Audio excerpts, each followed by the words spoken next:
experience. We're going to start with our mentee, Isadora. This was a great photo I found of her right before we went on, did everything virtual. We were at Networking for Success. So I found that awesome photo. So Isadora is going to share a little bit about her experience being a mentee, what that's been like, how she's been able to build a relationship with her mentor.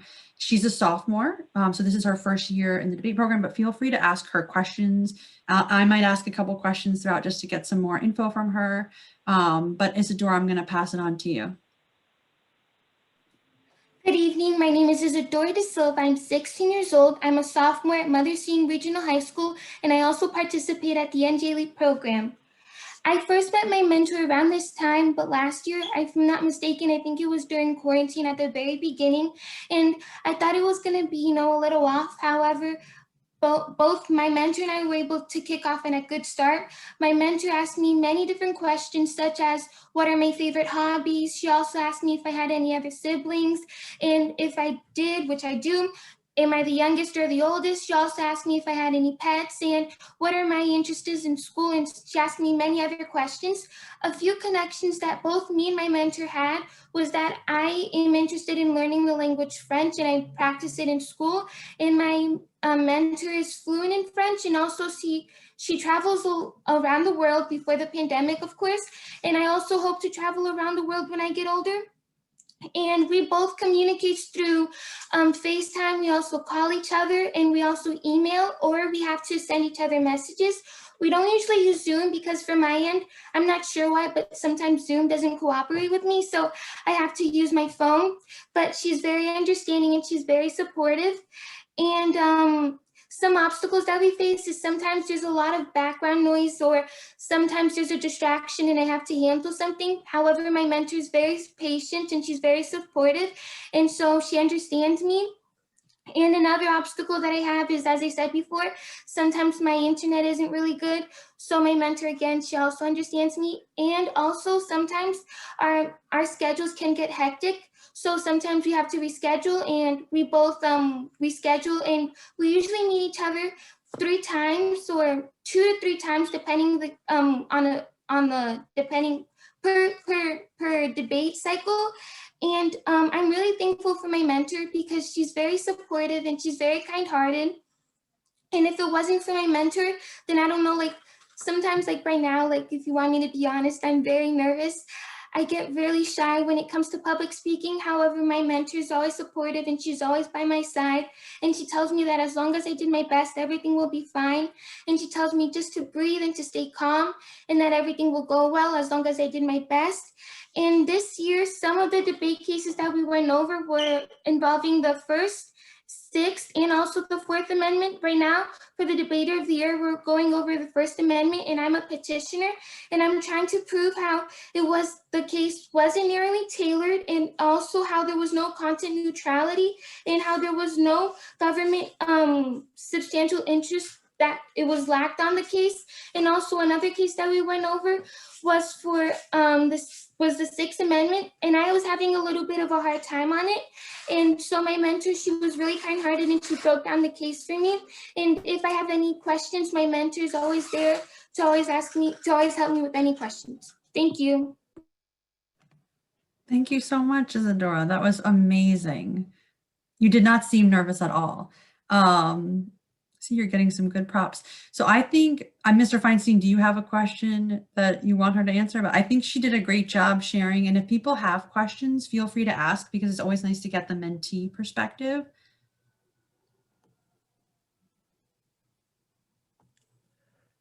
Sorry, if someone else has a question, you can jump in. But one question I have is, how long do you feel like it took for, kind of the initial awkwardness or weirdness to drop away? Was it immediate, or it took a few meetings? If you want me to be honest, I didn't have really that much awkwardness with my mentor. I think we were like, we hit it right from the start. However, I do know some peers that told me that it was a little bit awkward. However, later they readjusted. But for me and my mentor, I think it went well. Michael, did you have a question? Yes, hi Isadora. You did great. I still get nervous when I speak, so you'll get used to it though. I was just curious, is there anything that your mentor didn't do that you would have wished that he or she would have done sooner rather than later or anything like that? Um, if let's see, I can't really think of anything right now that I wish that she would have done. I think overall she did a good job. I don't really have anything in mind right now. Sorry. That's okay, thank you. It's perfect. Hey, Isadora, I have a question for you. By the way, you're an excellent speaker. I really appreciated how you spoke so eloquently about your relationship with your mentor. What's one of your favorite memories so far with your mentor, if you have one? So me and my mentor, we weren't really able to meet in person, but it's not, so it hasn't become a memory yet, but hopefully it will soon. Both my grandma and I, we usually like to make Brazilian pastries, and I always told my mentor that hopefully one day when quarantine is over and COVID, like it decreases, hopefully one day I'm gonna be able to make her Brazilian pastry. And she said that she would be able to purchase French pastries for me and we would exchange it.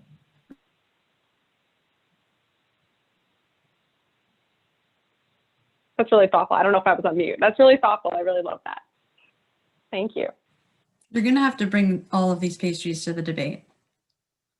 The snacks. Okay. If there are other people who have questions, feel free to ask. We are going to let Isadora go. It is a school night. Oh no, maybe she's off this week, but it's still late. Any other questions? I think we're good. Thank you so much, Isadora. You did an awesome job. Really appreciate you joining us. Bye, Isadora. Thank you. Okay, that was great. She's awesome and she's grown a lot. Like if you had known her a year ago, you would see she's developed a lot. Some of it is with her mentor, but also she did our Week on the Job program last summer. She was at 4 different companies virtually. She's done the debate program virtually. So we kind of like to give these opportunities to different students too. She's never done something like this. So we wanted to choose her. We knew she had a good relationship with her mentor and we wanted to give her this opportunity too. So we're proud of her. So now Val is going to kind of share a little bit on the other side as a mentor, and you may have more questions for her. We'll obviously answer more throughout the evening as well. But I told Val to be really honest too. So we don't want her just sharing like the great parts. We want her sharing the challenging parts so that you kind of know what will be happening so she can give you some advice. So Val, go ahead. Hi, everyone. Thanks so much, Claire. I always love speaking at NJ Leap. Kind of orientations, I've done this before, but I'm going to start off with saying, please ask me questions because I'll give you the spiel. I have a little thing prepped with the best things and then the things to look out for, but this is really for you so that I'm able to share what you need to know to be a great mentor. I'm sure you're all going to be there. You've already made the step to sign up and you clearly care and want to be paired with the students. So a couple things I loved and learned about my mentoring experience. I've had 2 mentees and they were both go-getters. So I had people who were already outgoing. They wanted to take everything as it came. They were super pumped to be at NJ Leap. I think what you'll find is that every single personality is going to be different. So your mentoring experience will be different than a peer's mentoring experience. But that's what's great about NJ Leap is that you can all talk with each other and find out, hey, this is what I learned from my mentee. So things I loved, watching the students succeed. I can give specific examples here that both of my mentees were great debaters. They loved oral advocacy and they were not shy when it came to getting up there and speaking. One thing I helped them with to succeed was their writing. Both of them really wanted to, and they expressed to me, because one of the things I asked was, what are your goals? What is the point of what for you of doing this program?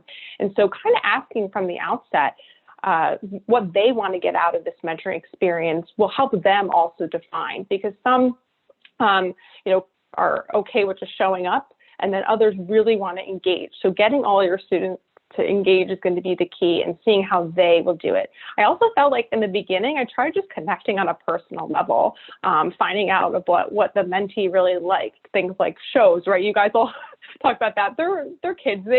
they have all their shows, they're always texting, and I feel like I sound really old when I say that, but the best way I loved reaching out to my mentees is just letting them know via text, very randomly, hey, thinking about you, how's your day going?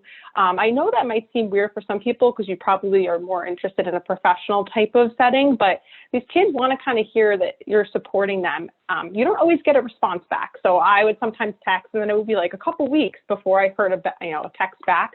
But don't let that discourage you, because I found that my mentees would read it and then they tell me later, I love that you were thinking about me. And it actually was really great throughout their day. So other things I loved, watching how they grew. As Claire mentioned, Isadora clearly grew just in 1 year, and she got resources from every angle, because NJ Leap is obviously preparing resources that aren't just through the mentoring program, right? They do the week on the job, they do all these competitions, they have lots of work, but I look back because I stayed with each mentee for 3 years and I got to see how they grew. It was tremendous. So the way that they spoke and conducted themselves. And I thought that that was so satisfying to me to watch them. And my mentee, one of them, she was a sophomore and she got to her final, the final debater competition of the year up there with seniors. And I was just blown away, but because she worked hard. So other things I love doing, I showed up for her.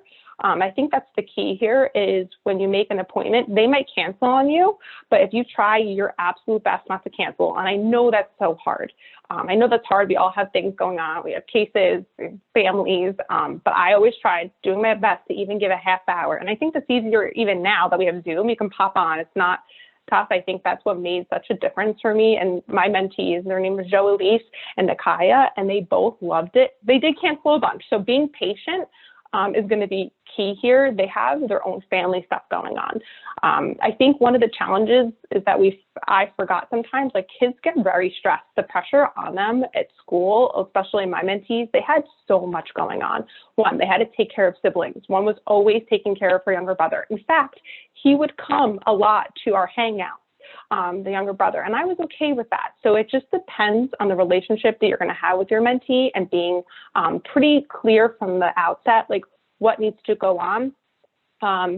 So I think another thing that you could possibly experience challenges with are the family, besides just maybe a younger sibling coming, is like one mentee's parents never came to anything. And it was kind of sad to her. She felt really upset that no one showed up, at least her parents couldn't show up, but they were working. They were usually working on the Saturday or Friday night that we have debates. So I made sure to show up to show support for her.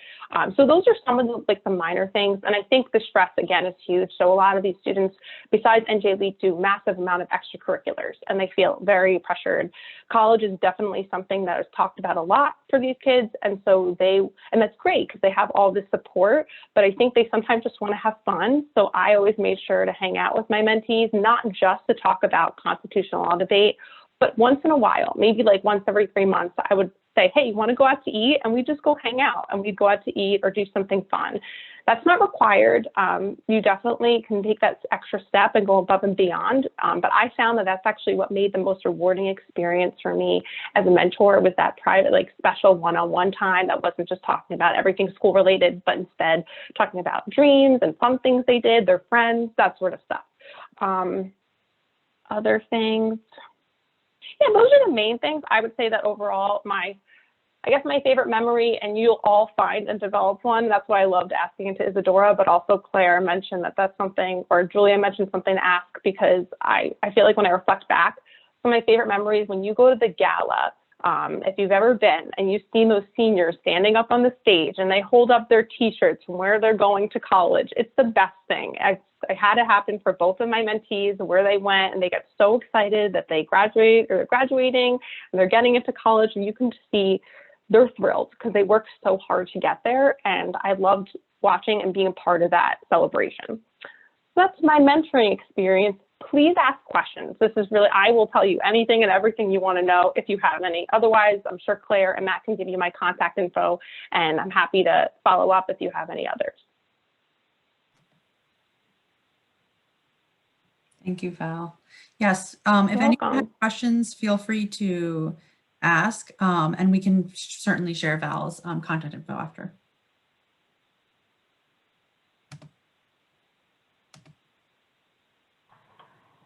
Hi, Val. I have a question. Mhm. What do you think was kind of your most challenging experience that you as you just weren't expecting? So something unexpected that was challenging. Mm-hmm. Great question, because I actually forgot to share that. So the most challenging was one of my mentees. I was expecting to talk with her, and she never, like, I called her, she didn't pick up. This happened for a series of days because I texted her and be like, hey, we're supposed to talk, want to make sure everything's okay. She didn't respond for 3 or 4 or 5 days. And then I followed up with email next week. She didn't respond. So I was actually concerned. I reached out to NJ Leap staff, and from there, they kind of took over. I was just worried, especially knowing that my mentee had a lot going on at home. I didn't know if something had happened. So in that case, I think it's really great that NJ Leap has resources, and you can reach out to them for anything.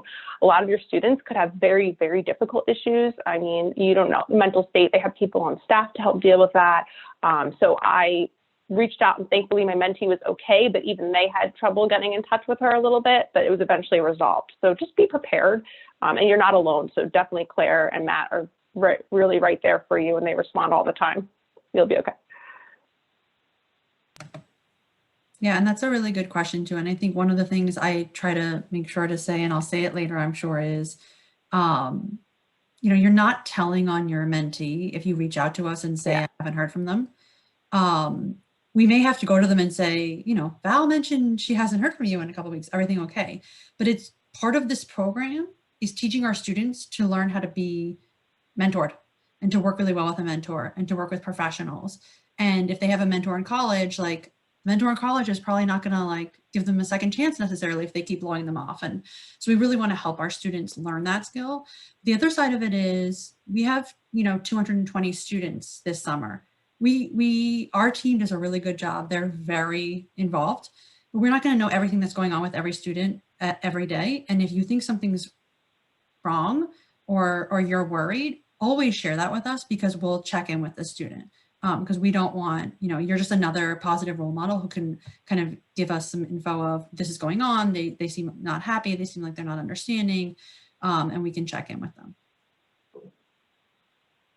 And many times it will be they're being teenagers and they're really busy and they're blowing you off for a couple of weeks, and we're really sorry, and we'll make sure that they get back to you. That's 99% of the time is what happens, which will be frustrating to you, but at least then we know we can help them learn how to better communicate with you. Yeah, I would add to that. I think so often the biggest challenges we see with the mentor program is mentors expecting all NJ Leap students to be like Jolie's, Val's mentor, who made it to the final round of the debate her first year. We are a heterogeneous model. We're going to certainly have some students who are like that, some students who are extraordinary and on track to go to Harvard and Yale, but we're going to have a lot of students who are struggling and trying to come into their own. And if that's why mentoring exists, it's for exactly that reason. And so we want to make sure that we're kind of baselining on these expectations. It's all about growth. And the only way that really happens is through communication between you and the mentee, between you and us, between us and the mentee. It's really a collaborative process. Mm-hmm. I would also add too to that Matt's right. I had a great couple mentees, but I think they also to know how to celebrate the small wins with them. Like for Isadora, hers was public speaking, and her mentor clearly was there. And I love how she said it. My mentor is right there next to me, telling me that no matter what, as long as I do my best. And that means so much. That positive reinforcement is awesome for them. So just doing that for small little wins is what helps them feel successful and what will help you feel like a win as a mentor. Hey, Val, I have a question along those lines. What percentage or proportion do you think of being a mentor is actually helping with the technical aspects of the writing or the argument versus sort of encouraging them and helping them sort of get social or professional skills? Mm-hmm. Oh, that's excellent. So I think I would say for me, in my experience, just because of what my mentees wanted, it was 50-50.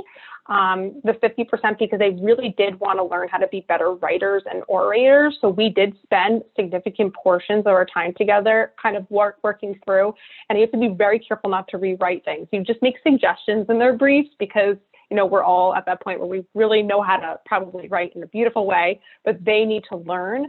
So making the suggestions. So I would say I spent 50% of my time on that.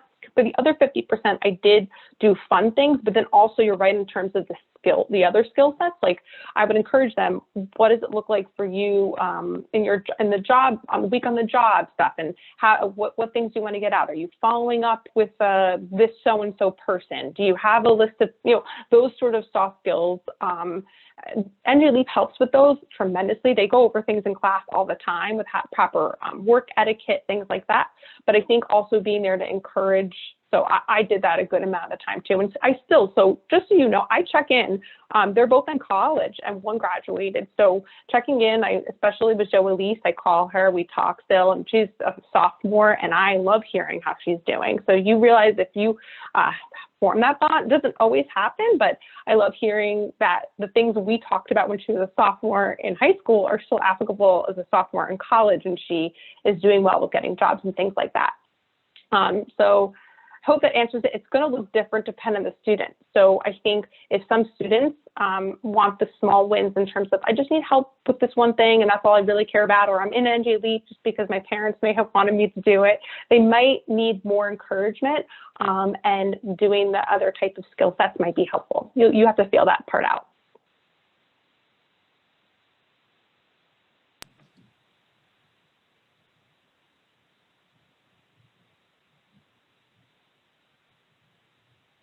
Great. Well, thank you so much, Val, for joining us. Really appreciate it. You're welcome to stay if you'd like, but feel free to log off and we'll provide contact info in case people have any questions afterwards. That sounds great. Thanks so much, everyone. It's really nice Thanks, meeting you. Thanks for your questions and have a great night. Bye. Thanks. Okay. So we're going to pick back up with our slides. Again, feel free to interrupt at any time with any questions. We always do the mentor-mentee sharing. We think it's really helpful for people to hear a little bit from others, not just us, because I have never mentored before. And so it's really helpful to share that perspective. I think, as Val said, and I know Jane asked about kind of personal relationships. It does depend on the student. I think it also depends on the mentor. I think what I'd say also is, especially because we're virtual right now, you're going to have some time to build a personal relationship virtually. And that's why we do the pairings in the spring. We really want you to be able to build a relationship with a student, because that's going to help you in the future, help them more with the debate program, but also then build just a stronger relationship. So that's why we do it, this timeline of spring, meeting your mentee, and then kind of going into the debate program in the fall. So I know many of you know NJ Leap a little bit. There's a lot about NJ Leap, so I am going to just go over a little bit who we are, who we serve, and what our programs are. And if you have any questions, jump in any time. So NJ Leap, we're founded in 2006. We are a college access and success program. We serve low-income and first-generation students from the greater Newark area. So most of our students are right around Newark. Some are from the neighboring towns. College access and success, what does that mean? It means we really help our students get into college and be successful when they're there, so they can graduate kind of ready to either enter the workforce or go to graduate school. We focus on 3 areas, so skills, habits, and exposure. So skills, building academic and social emotional skills. We teach ELA and math throughout. With the debate program, a lot of reading skills, writing skills, critical thinking skills, public speaking skills. We help students develop habits, so creating opportunities for students to develop habits. Working with a mentor is one of those opportunities. And the exposure piece is really a lot of the extra stuff we do. Debates are kind of like a hybrid of that. So they're somewhat of the extra we do. But the week on the job, students go to companies over the summer to learn about what it's like to work different places and to meet different professionals. The students also do corporate field trips. They hear from guest speakers. So all those things to really help them kind of learn about kind of careers that they may want to go into. 100% of our students who've graduated from our program, so through high school, have gone on to college, and about 85% are currently enrolled in college or have already graduated. So what kind of programs do we run? So this picture is actually from our in-person field trip way back when that was a thing we were able to do, fall 2019, with our first class of 6th graders. We launched a middle school program summer 2019, and we've added a cohort every year. So this summer, we're actually scaling to about 115 middle school students, that's 6th through 8th grade. We do that program 2 Saturdays a month during the school year, and the students learn ELA and math skills, social emotional skills. They do project-based learning. They do corporate field trips. So we actually did like a partnership with Audible in the fall. We just did a Merck. This is a picture from Merck. But we actually did a virtual field trip last week with them, which was really cool. We sent home kits for the students to do science experiments, and they got to meet a whole bunch of scientists, which was really awesome. And this summer we'll have 115 6th through 8th graders. So it's the Saturday program during the school year. And then over the summer, it's a 5-week summer program. So all of our students go to our program in the summer for 5 weeks doing different things. So our high school students, we have different programming for each cohort. So our freshmen, who you'll be paired with, they do a life skills course. So they actually start over the summer going into 9th grade. It's a criminal law class. They learn about criminal law, criminal trial process. They do a mock trial competition. They usually go to corporate legal departments, hear from guest speakers. That was a little bit different last summer and will be a little bit different this summer virtually. And then the students after that summer go, freshman year, we do a life skills class. So that's all about helping them transition from middle school to high school. They take different units. They learn about sex and sexuality. They learn about conflict resolution. They learn about colleges and careers. They learn about a lot about study skills. Asking for help and learning how to ask for help and who to ask for help from is a really big part of our program. It's a really big part of the mentor program. So we try to teach that starting in middle school, but it's a crux of our program in the life skills class as well. So learn who your professor, your teacher is in your high school class that you can go to. Is there someone you can go to for help for academics or other issues? After our students go into our life skills class, so the students you'll be paired with are freshmen. They will then go that summer into our week on the job program, which we've mentioned a couple times. So students will get to have 4 different weeks at different companies. This summer will be virtual for the second summer, but usually it's in person in places in New York and New Jersey. We're trying to see a lot of silver linings. So this summer we're actually partnering with companies in California and with offices kind of all over the country, which is really cool because our students would never have been able to meet those people or get to do 4 days at their offices, but because we're virtual, we can. So students do 4 days at different offices each week and really just learn about what does the company do, who are the kinds of people who work there, if they're interested in working there, like what do they have to go to school for, what do they have to learn, and they do a lot of hands-on activities too. So last year they created a podcast at one site, they did mock trials at another site, they learned about publishing. So it's not a legal focused program, it's just career exposure. Our sophomores then go into our debate program, which I'll talk more in a moment. And then our juniors focus on our test prep program. So beginning junior year over the summer through high school junior year, during the school year, they work on ACT and SAT prep. This year that was very different because we weren't sure of the schedule and kind of what was going to happen with testing. So we did kind of like another life skills course for the students in the fall. It worked out really well. They really needed that time to not do test prep, but also to learn more about themselves, learn more about careers, have a focus on social emotional skills and learning. And so we actually are going to be building that into our program long-term. Senior year, we do everything from kind of helping our students come up with like the college list, helping them visit colleges, working on financial aid applications with their families, all the way through getting them to college. So summer before senior year, our students take a course. They do a college level literature course and a philosophy course. They work with our team to help them finalize their personal statements. And they really try to finalize their college list in the summer. Usually there are fly-in programs. So those are programs where colleges will pay for students to come visit for a weekend. We're not sure if that will happen next fall. Who knows? Hopefully the students can, but we'll have to see. But that's a lot of what we do. And then really helping the students submit their applications. And in the spring, our seniors focus on our senior seminar, helping them prepare to transition to college. So we're doing a financial workshop. We do a lot on like, our students are minority students. Almost all of them are racial minorities. What is it going to be like going to a predominantly white institution? What is it going to be like academically, culturally? What is it going to be like leaving home maybe for the first time? How's your family going to handle it? As Val was mentioning, a lot of our students do help out at home. They help with younger siblings. They may have jobs. And so it is a huge transition for the whole family when the students go off to college. We also support our college students through our College Student Success Program, really helping them transition to college, choose majors, choose the right classes, connect to internships, and just succeed while they're there.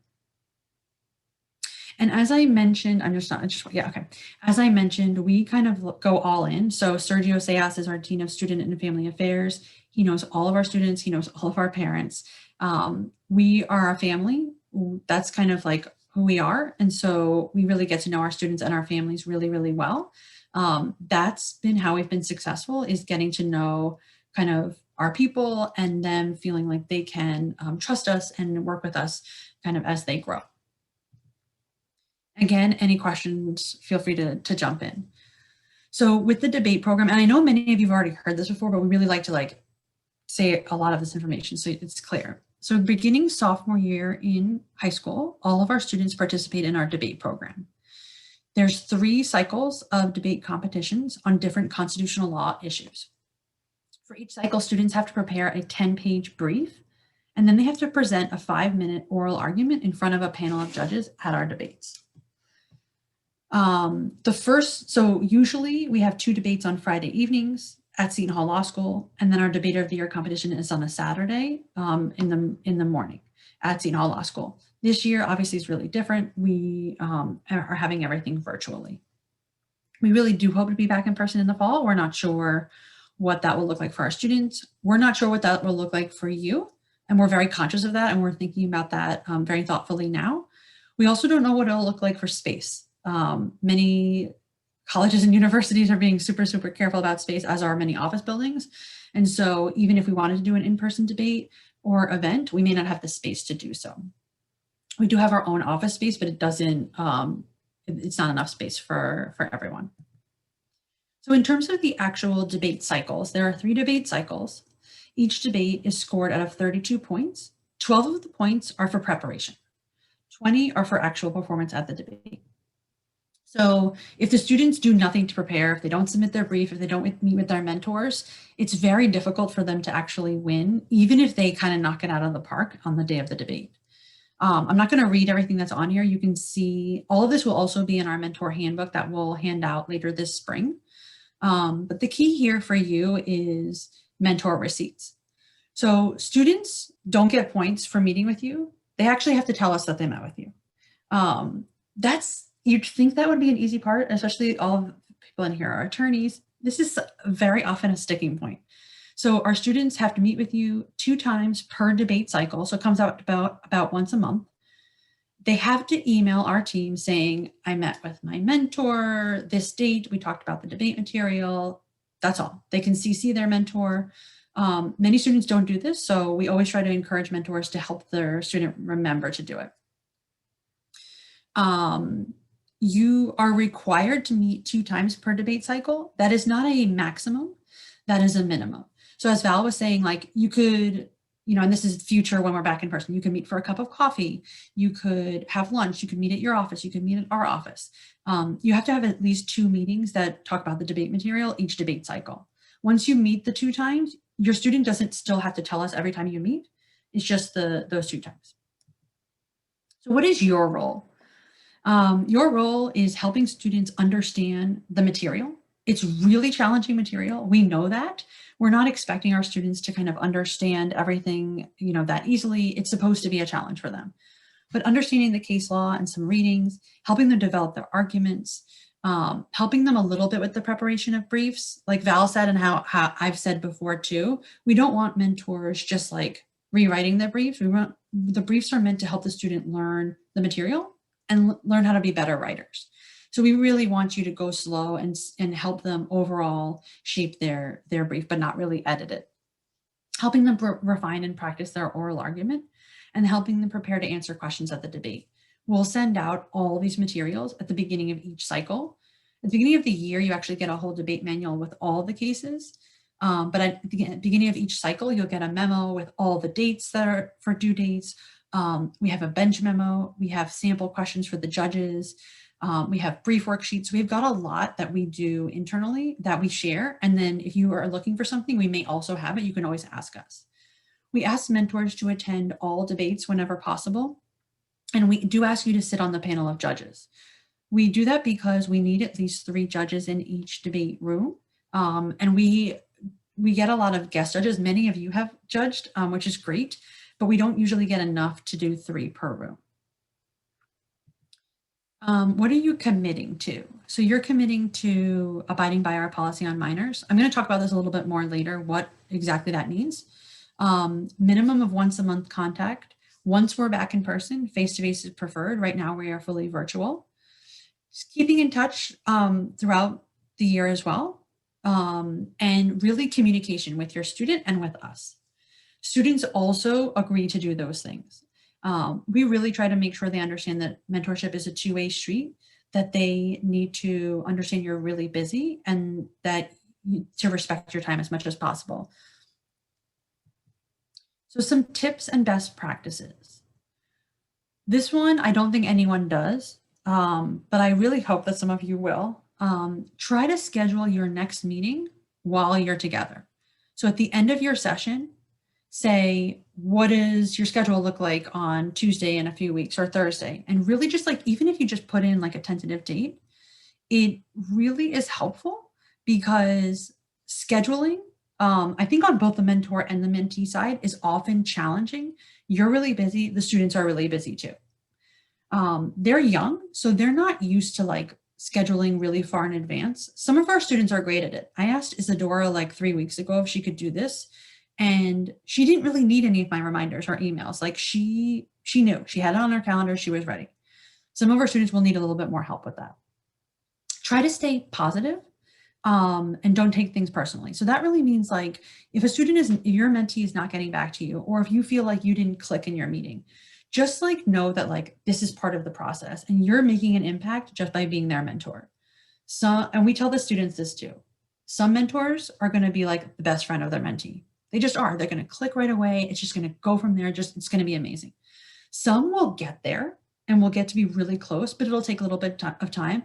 And some won't get there, and that's okay. We're not asking you to be like really close friends with your mentee. You're trying to be a mentor.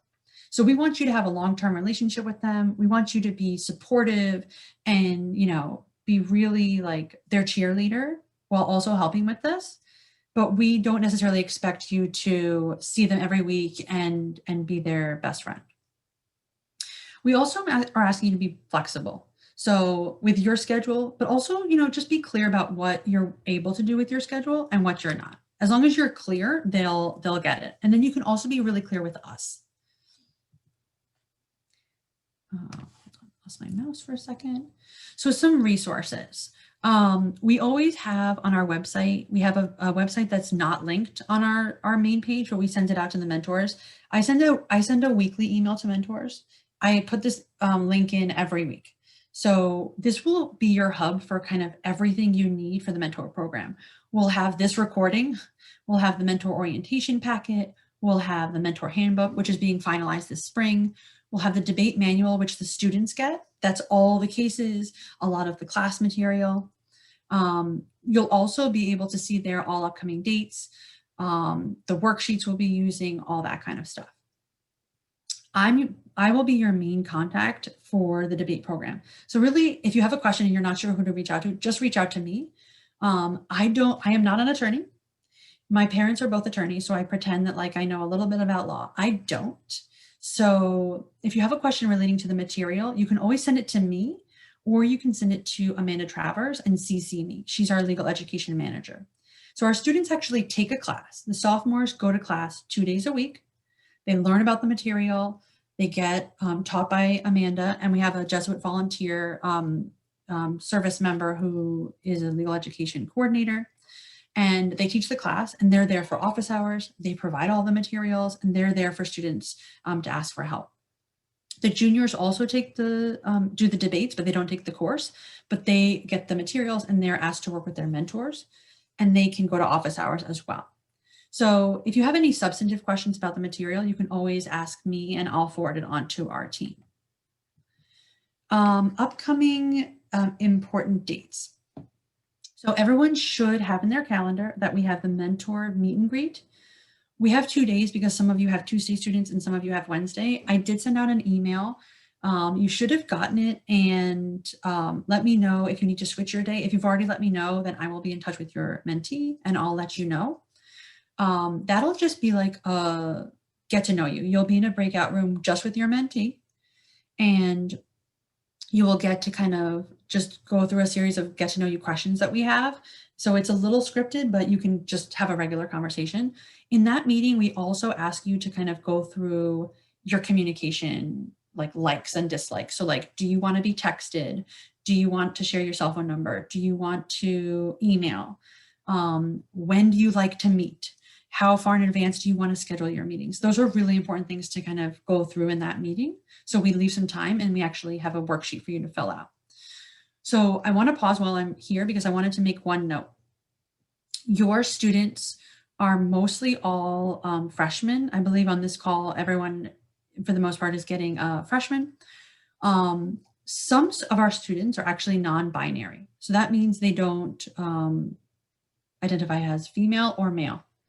We usually only pair same-sex mentors. So this came up this year when we were trying to figure this out.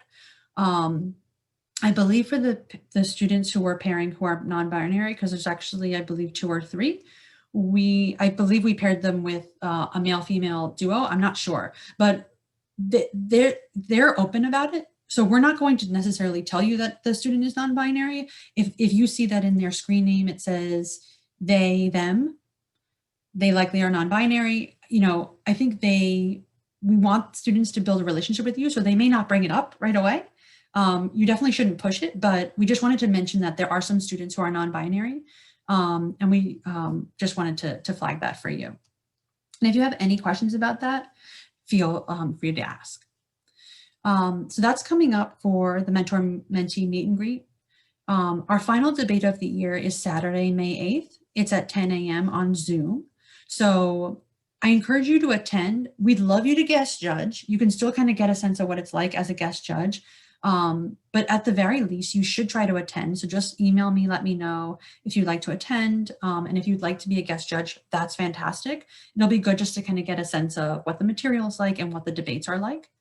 And then we've also scheduled, which we'll send calendar invites over later this spring.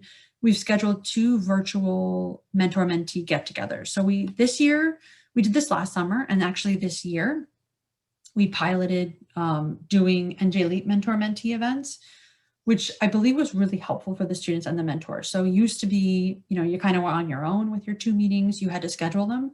We really scheduled one for you. We pushed to get all of the students there 3 times a year, so once each cycle. And so we also do this over the summer. So those are the 2 dates. They're like right after lunch. We have the students full time, so we know we have all of them. It's a little easier. We put you again in a breakout room just with your student, just like, how's it going? How's the summer? The summer's tough. It's a lot. The week on the job program, like they're meeting new people and doing new things every day. which if you've ever started a new job, which all of you have, it's almost like starting a new job 4 times in one summer for a 15-year-old. So it is a lot. So it's a great chance to just kind of like chit chat and see how it's going for them. We'll send out this in an email and we'll send calendar invites as well.